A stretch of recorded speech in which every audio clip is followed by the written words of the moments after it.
कमाल हई कोरोना के भागाई, दे दी आशीर्वाद लोग घर ही से फलवा पाई। बड़ी कमाल हई कोरोना के भागाई, दे दी आशीर्वाद लोग घर ही से फलवा पाई। कावर सजाती देव घर चली आईती, भांग धतूरा बेल पत्तर चढ़ैती। जीवी गंगा में न होती डभाडभ जी, डभाडभ जी, डभाडभ जी। लगे आई न मंदिर में केहू हपजी, भोले बाबा बैठी खेलत रही पबजी।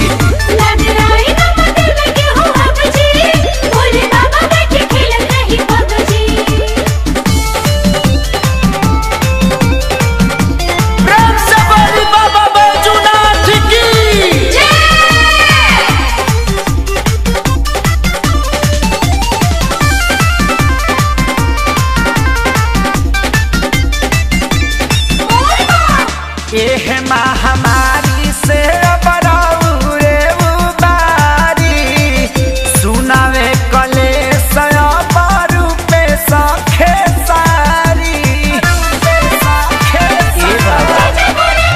एह महामारी से बरौरे उबारी, सुनावे कलेश पुरु पे सखे सारी। पंकज विकास देखी करले कहले शंकर की बाबे बुरा हाल जी, तराउर दर्शन होई बाबा कब जी, अरे कब जी, बोली कब जी।